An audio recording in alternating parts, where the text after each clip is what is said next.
Nós estamos celebrando o apóstolo São Mateus.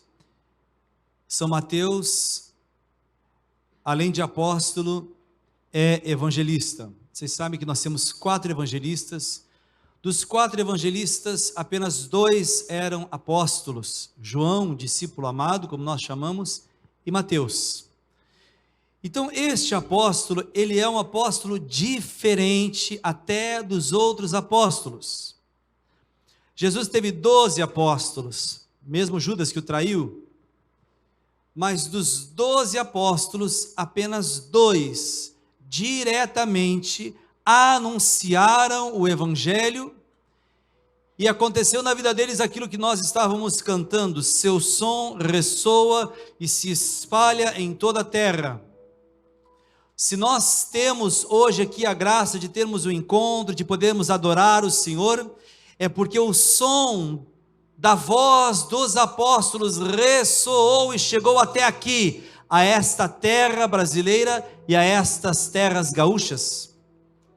O som do Evangelho, da Boa Nova se espalhou, ressoou, e o Espírito Santo levou com o seu vento, soprou forte, e lá do Oriente Médio, essa voz ressoou e chegou até nós. Graças a Deus, e sobretudo aos evangelistas, aos apóstolos, claro, mas sobretudo aos evangelistas. Porque veja, alguns apóstolos, eles foram para lugares diferentes, eles foram diretamente evangelizar. Tiago, por exemplo, foi para a Espanha. Pedro foi para Roma. Outros apóstolos foram para outros lugares, mas ninguém veio para cá. Não era descoberto ainda o nosso amado Brasil. Como que chegou o evangelho aqui? Como chegou a vida de Cristo, a mensagem de Cristo até aqui? Porque, sobretudo, alguns apóstolos, como o próprio São Mateus, foi também evangelista. Como Jesus chamou os apóstolos? Como Jesus escolheu os apóstolos? Jesus tinha uma multidão que o seguia. Dentre essa multidão, alguns eram seus discípulos, cerca de 72 discípulos. E dentre esses 72 discípulos, Jesus escolheu alguns para apóstolos. Você imagina isso? Jesus era o homem mais importante, claro que ele é o homem mais importante, mas digo, naquele momento, as pessoas viam Jesus fazer maravilhas que ninguém fazia, e de repente Jesus chama alguns para estarem mais perto dele. Que honra! Nossa, que graça extraordinária, viver com Jesus, sentar à mesa com Jesus, é um privilégio. Vocês sabem que vocês têm aqui hoje, neste final de semana, nós temos aqui, esse final de semana também é um privilégio, né? Vocês sabem que o Tiago Marcon viveu anos com o Monsenhor Jonas Abib. Foi um privilégio. Anos, não foram meses, foram anos que ele viveu com o Monsenhor Jonas. Que privilégio, Tiago. Eu disse para ele que ele é uma relíquia viva, né? Ele tocou num santo. Mas muito mais, incomparavelmente, uma honra maior foi viver com Jesus dia após dia em que ele esteve aqui na sua vida pública. E Jesus escolheu apenas 12 apóstolos, e desses 12 apóstolos, apenas 2 ainda foram evangelistas. Como é que Jesus escolheu? Bom, a primeira leitura nos falava assim, São Paulo nos falava, não é? Que foi ele, foi Jesus, Cristo. Cada um recebeu a graça na medida que Cristo deu. E ele escolheu alguns como apóstolos, outros como profetas, outros ainda, ele diz, como evangelistas. Então foi Jesus, ele escolheu pessoalmente, não foi pela liderança deles, não foi porque eles se destacaram, não foi que Jesus jogou sorte, soltou a sorte para ver quem ele ia escolher. Ele chamou, diz o Evangelho, aqueles que ele quis. Então você vai ver Jesus chamando os apóstolos de formas pessoais. Quando Jesus chamou Pedro, André, estavam pescando, Jesus diz: eu farei de vocês pescadores de homens. ou depois Jesus orar no monte, e Jesus chamou pessoalmente os apóstolos. Mas existe um chamado que é totalmente diferente dos outros apóstolos. O chamado de Mateus, ele é totalmente diferente dos apóstolos. Então eu vou precisar explicar um pouquinho como foi o chamado de Mateus e como era o chamado na época para seguir um mestre. Porque Jesus era mestre, ele era um rabi, ou um rabino, nós falaríamos hoje numa linguagem mais próxima a nós. Era um mestre, era como que um rabino. Como os judeus tinham uma grande devoção, amor à lei de Deus e à palavra de Deus, todo menino judeu, ele precisava aprender as escrituras, e o maior sonho de um menino judeu era, inclusive, não apenas estudar a lei, mas ensinar a lei, porque era o que mais havia de importante para eles. Era ser reconhecido pelos outros como um homem de Deus, como alguém que conhece a palavra de Deus, transmite e ensina a palavra de Deus. Este era o sonho de todo judeu. Por isso todos os judeus, eles iam estudar a palavra de Deus. Eu lembro quando eu estive em Israel e nós fomos para o bairro, hoje não são todos os judeus que são tão mais assim ortodoxos, não é? Mas existem bairros em Israel que ainda conservam muito. E lá eu aprendi um pouco sobre isso. Lá em Jerusalém haviam as escolas, e ainda há, escolas rabínicas. É em Israel. Israel é a parte chamada da Judeia. Jesus então conheceu essa realidade na Judeia. Havia em Israel, como há até hoje, escolas rabínicas. Ora, se Jesus era um rabino, ele deve ter inclusive participado dessas escolas rabínicas, como era comum na época os judeus, os meninos participarem. Então eles vão para um lugar, é uma espécie de escola. O que eles vão fazer lá não é tanto aprender a ler, escrever ou geografia, eles vão para aprender a lei de Deus, a palavra de Deus, e eles passam anos lá. Quando eles fazem cerca de 12 ou 13 anos, eles têm a sua formatura. Você lembra quando Jesus ele vai ao templo, e lá no templo, aos 12 anos, ele ensina aos mestres da lei. Era uma espécie de prova que se fazia na época.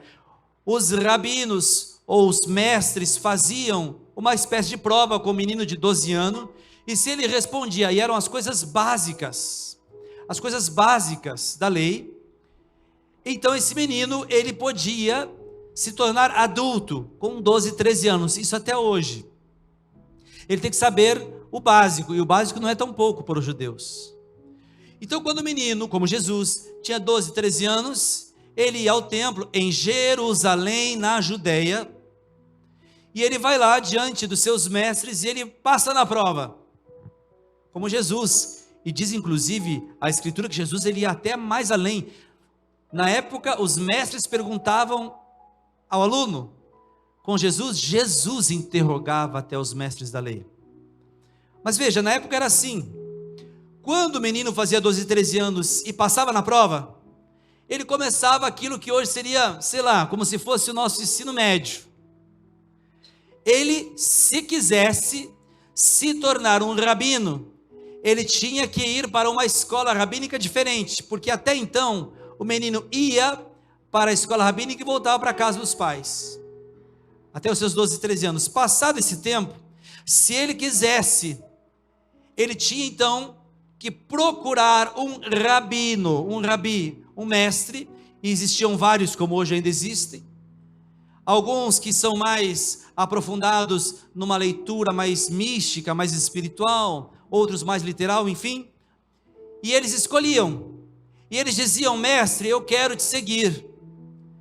E quando eles diziam isso, o mestre então fazia uma prova com eles, assim como antes, com 13 anos, ele estudava mais e mais e mais, só que ele morava com o mestre, Ele morava com o mestre, a escola era um internato, até hoje existe. Quando nós passamos lá no bairro dos judeus chamados ortodoxos, tem um monte de prédiozinho, e de repente você olha pelas janelas, tem um monte daqueles judeus de chapéu, tudo junto. E eu perguntei, mas o que é aquilo ali? É uma família só de homens? Não, ali é uma casa de um rabino.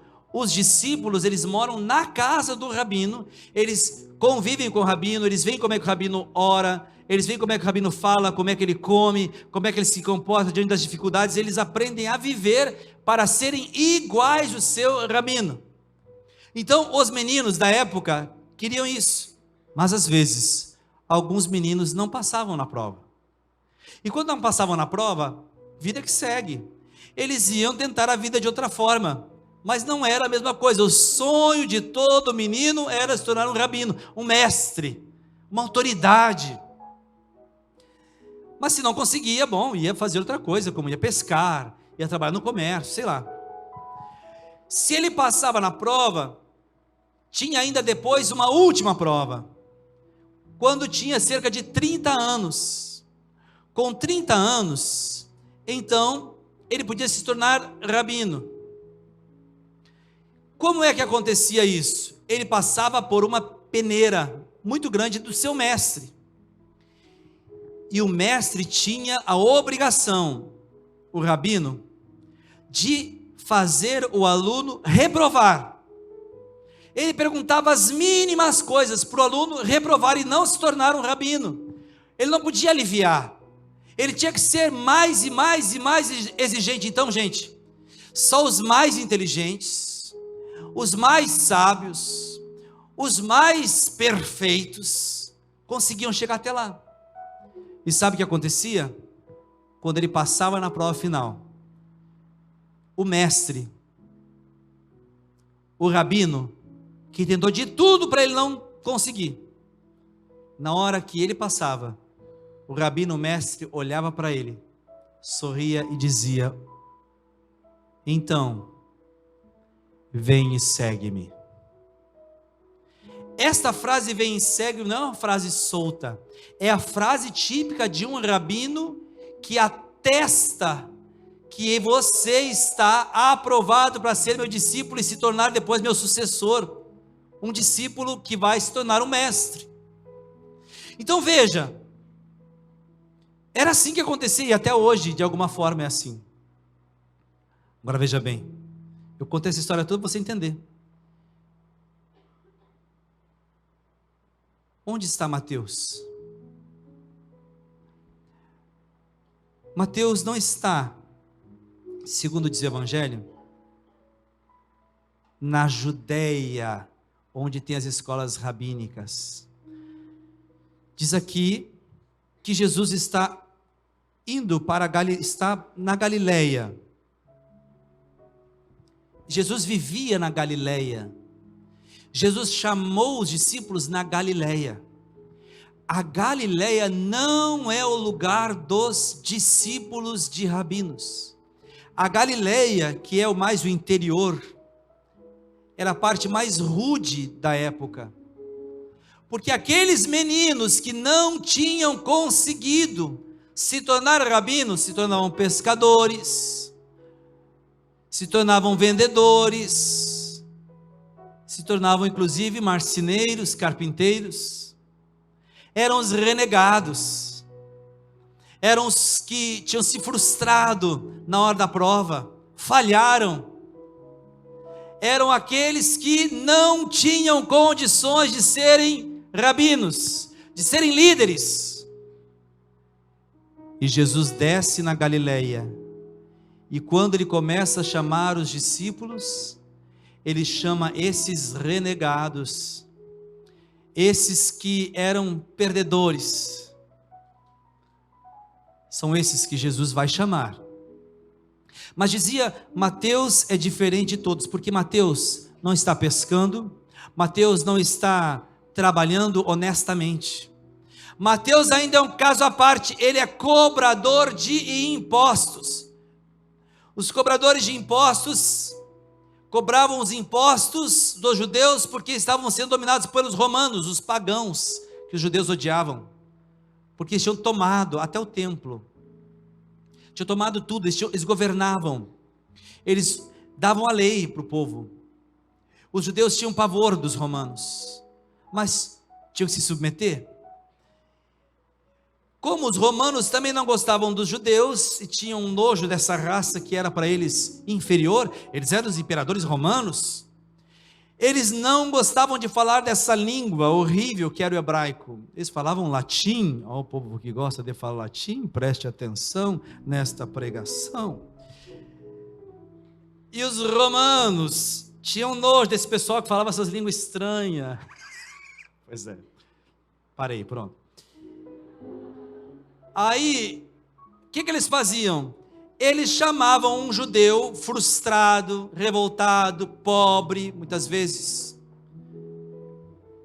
que já estava aí no desgosto dos outros, e dizia: escuta, você não quer ganhar um pouco mais de dinheiro? Qual é o seu dever? Você tem que cobrar impostos dos seus irmãos judeus, porque nós não sabemos falar direito essa língua estranha. Aí, Mateus faz isso. Mateus se centra na coletoria de impostos e começa a cobrar dos seus irmãos o imposto que muitas vezes trazia miséria para os seus irmãos. Qual era o pagamento de Mateus? Ele não recebia salário, ele tirava uma porcentagem. Então, se o Império Romano dizia a taxa é R$100, ele cobrava 150. 100 para o Império, 50 para mim. Vamos traduzir. Então o povo que estava ali tinha ódio dos romanos, mas tinha mais ódio de um judeu, seu povo, sua carne, sua raça, seu sangue, que além de estar cobrando imposto, ainda está cobrando a mais, para ele poder ter dinheiro. Então Mateus era um homem desprezado, desprezível, humilhado. Você imagina, claro, eles não faziam nada contra Mateus, porque os guardas romanos estavam ali para protegê-lo.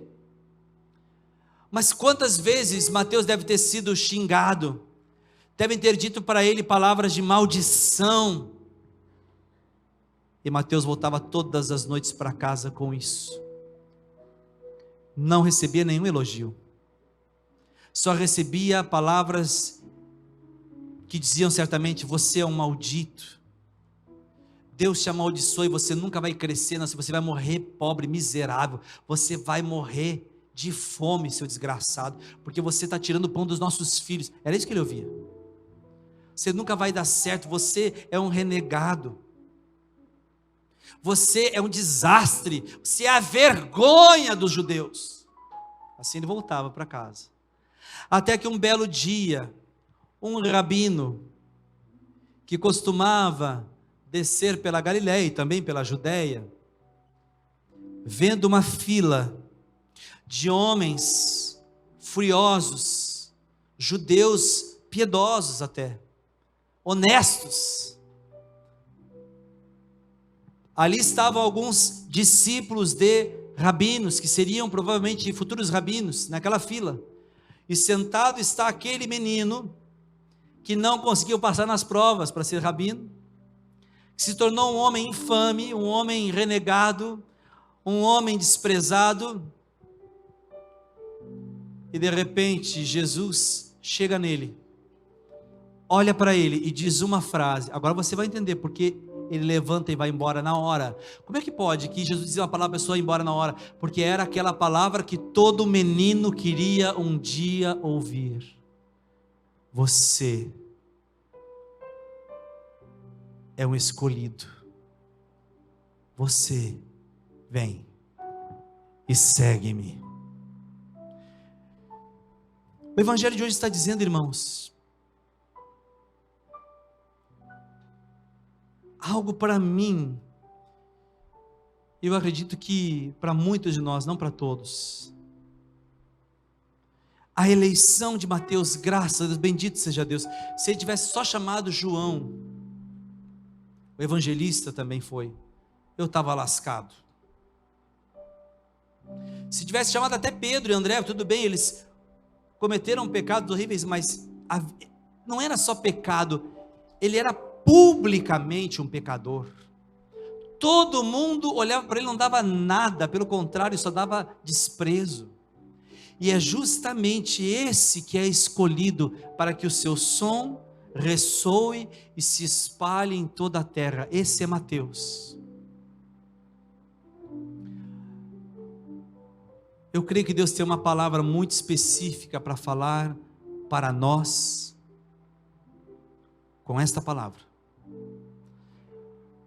Mateus foi chamado por Deus num dia específico, num tempo específico, num lugar específico, para uma missão específica. E tinha que ser Mateus. Se fosse um muito santo, não dava. Porque o som não ia ressoar tanto como nós sentimos hoje. Um pecador que se tornou amigo de Jesus, ou melhor, que experimentou Jesus sendo amigo dele, ele comia com os pecadores, convivia com os pecadores. Jesus foi chamado amigo dos pecadores, dos publicanos, pecadores públicos, dos coletores de impostos. E foi ele que Jesus disse: vem e segue-me. E Mateus mudou a história da humanidade. Em séculos, milênios até nós. Se nós não tivéssemos Mateus, nós não teríamos muitas passagens, porque você sabe, deixa eu dizer a você, Lucas tem 24 capítulos, João tem 21, Marcos tem menos ainda, tem 16, mas Mateus tem 28. O que mais escreveu sobre a vida de Jesus foi Mateus. Ninguém escreveu tanto da vida de Jesus como Mateus. Ninguém. Esse pecador publicano daquela época foi escolhido por Deus para mostrar que de tempos em tempos, de épocas em épocas, Deus olha com amor e misericórdia para a humanidade, sobretudo para aqueles que estão como os mais afastados, ou os mais renegados, os mais pecadores. E Jesus tem a coragem de dizer: você não me escolheu, mas eu te escolhi. Quando você viveu no pecado, você escolheu o pecado, você escolheu o prazer, você escolheu a mentira, você não me escolheu, mas eu te escolhi. Eu creio que Deus está falando isso para o nosso estado do Rio Grande do Sul nesse tempo. Eu creio nisso. Eu conversava com o Tiago, e é de apavorar, Tiago. É de apavorar. Está filmando isso, né? Paciência, Zar. O nosso estado do Rio Grande do Sul é um estado marcado como um povo. Já é meio separatista o povo ruim desse, né? Alguns se apavoraram quando disseram que é um estado com maior índice de crescimento de ateus. Você sabia que aqui no estado do Rio Grande do Sul existe a cidade com maior índice de ateus de todo o Brasil? Uma cidade inteira, a maioria já não é, ou não se diz pelo menos, cristão. Não é nem católico, cristão. Esta mesma cidade tem um maior índice de crescimento de islamismo. O estado do Rio Grande do Sul é o estado com maior lugares de centros espíritas, terreiros de Umbanda e Macumba, etc. e tal. Grande número, se não maior até de todo o Brasil, de crescimento de satanismo. O pessoal ficou apavorado porque tem uma estátua que está sendo erguida aqui no Rio Grande do Sul, mas não é o primeiro templo satânico, tem vários templos satânicos. O estado do Rio Grande do Sul, olhado com pavor, com pena, com esses índices, além agora ainda dessas calamidades. O que está faltando para o estado do Rio Grande do Sul, que está assim, está como que prostrado, assim como Mateus, né? É interessante, Mateus está sentado, estagnado, parado, é como se estivesse ali paralisado, não caminha, não anda, é um homem parado, sentado. O estado do Rio Grande do Sul na fé muitas vezes parece assim, um estado estagnado, parado, paralisado. E o Senhor Jesus está olhando com os olhos de misericórdia para este estado, esse estado do Rio Grande do Sul, e está dizendo: Rio Grande do Sul, você talvez escolheu satanismo, espiritismo, ateísmo, seja lá o que for. Talvez estado do Rio Grande do Sul, massivamente você não me escolheu, mas o Rei dos Reis, o Senhor dos Senhores, o que tem todo o poder e autoridade em suas mãos, está dizendo: Rio Grande do Sul, eu te escolhi para trazer avivamento sobre todo o Brasil.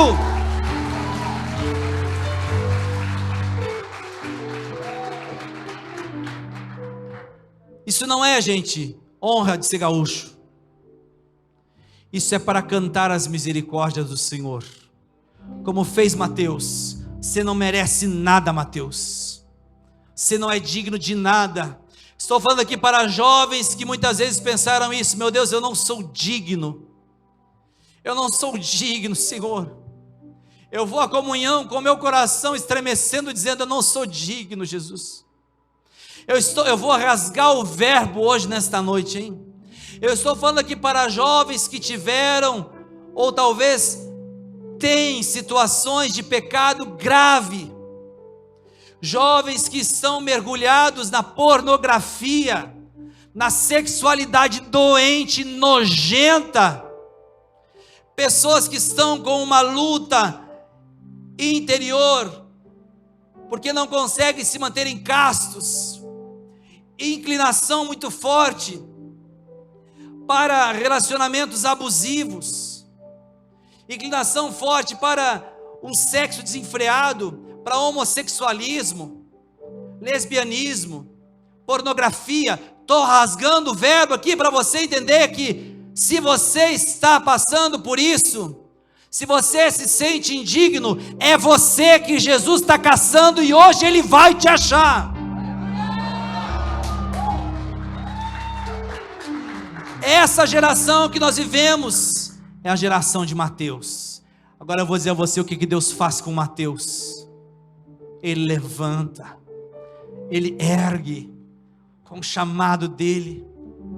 Não importa se você estava nas drogas ou está até nas drogas. Não quero saber, me desculpa dizer, mas eu não quero saber se os teus pais te abandonaram. Deus não te abandonou.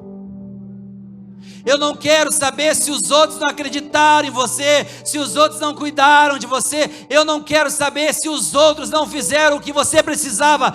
Eu sei que Deus hoje neste retiro está falando com muitos jovens e dizendo: o que não fizeram por você, você vai fazer por mim. Deus está nos chamando para isso, e agora é a hora. O Senhor Jesus disse: está chegando a hora, e a hora é agora, em que os verdadeiros adoradores adorarão o Pai em espírito e em verdade. Os verdadeiros worshipers, os verdadeiros adoradores, se preparem, porque a hora chegou, é a nossa hora, a hora é agora.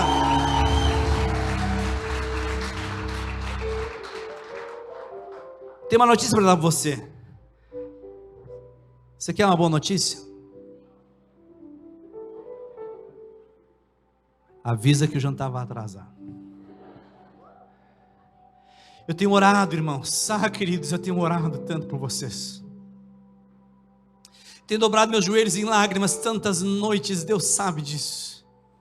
Eu pedi, Senhor, eu tenho pedido, Senhor, agora é a hora, Senhor. A tua promessa precisa se cumprir, ó Deus. Essa terra gaúcha que se tornou para muitos uma terra amaldiçoada, uma terra onde tem tantas legiões de demônios. Essa terra é uma terra escolhida para trazer um tempo de salvação. E deixa eu dizer a você, somos nós que vamos fazer isso em Jesus.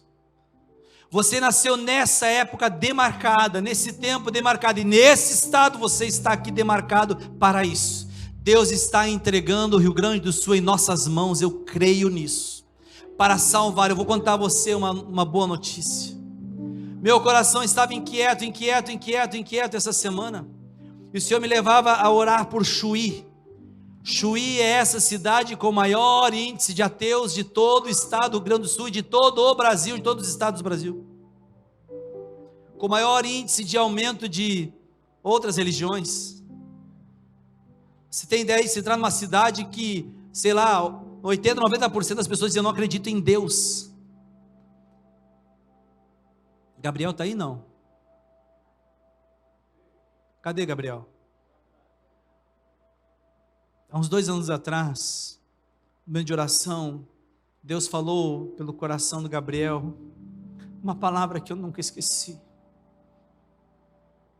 O Senhor disse no pé do meu ouvido: meu filho, através da boca desse profeta: pede o que tu quiseres e eu te darei.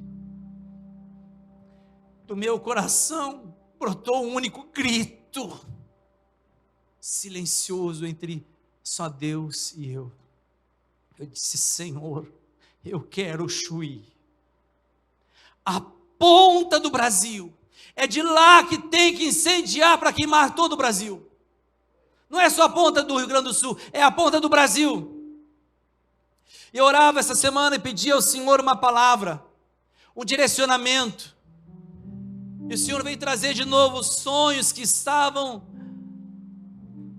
como Mateus aí parados. E eu disse de novo: Senhor, eu quero Chuí.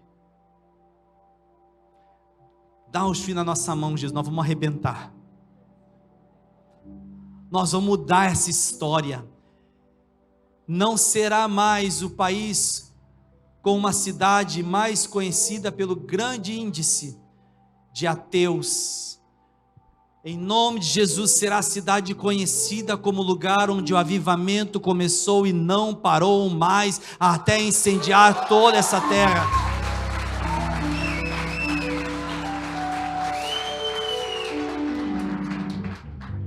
Ontem, enquanto eu estava em oração na noite, Deus me moveu para conseguir um contato. Eu consegui o contato do padre de Chuí. E disse: Padre, eu estou pronto, eu e minha comunidade, um monte de jovem aí, para irmos evangelizar e incendiar Chuí. E o padre disse: vem, meu filho, que Chuí está de braços abertos para vocês.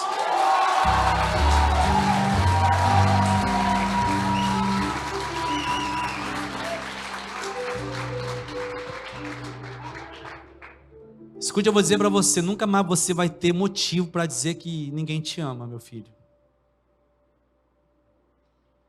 Porque se você permitir Deus fazer a obra dele em você,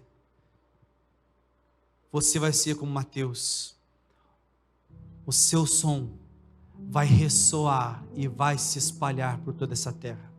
Eu estou conclamando aqui, comunidade Louvor e Adoração Emanuel, comunidade de vida, de aliança, terceiro, e todo mundo que é louco por Jesus, os miseráveis. Um dia eu falei já, eu pedi: Jesus, manda os pior. Os melhores manda para Canção Nova, lá para o Shalom. Manda os pior. E aí Jesus disse para mim: já mandei, já comecei por você. Glória a Deus. Eu estou conclamando comunidade, louvor e adoração Emanuel. Se prepare. Se prepare. Porque o Senhor já declarou do altos céus. Ele colocou em nossas mãos, neste tempo, a resposta que o Rio Grande do Sul precisa, porque nós somos os piores, os Mateus. E em nome de Jesus, não só a cidade de Chuí, amada e escolhida por Deus, mas todo o estado do Rio Grande do Sul, nós não descansaremos, até levar a presença deste Deus tão próximo, Emanuel, aos 4, sei lá quantos cantos que tem esse estado do Rio Grande do Sul. Nós não descansaremos até levar esta presença do Senhor em cada recanto desse estado do Rio Grande do Sul. Se prepare, porque tempos estão vindo, são tempos de muito trabalho e tempos de muita salvação. Para isso Deus está olhando para o seu povo e não está olhando para os melhores, não está olhando para os mais santos, para os mais religiosos lá que falam latim. Não precisa vir, não. Deus quer aqueles que são os piores, aqueles que ninguém acreditava, aqueles que talvez não teriam perspectiva nenhuma. É para você que Jesus está dizendo: ei, olha para mim, ergue-te, levanta-te, vem e segue-me, e o seu som se espalhará e ressoará sobre toda essa terra gaúcha, em nome de Jesus.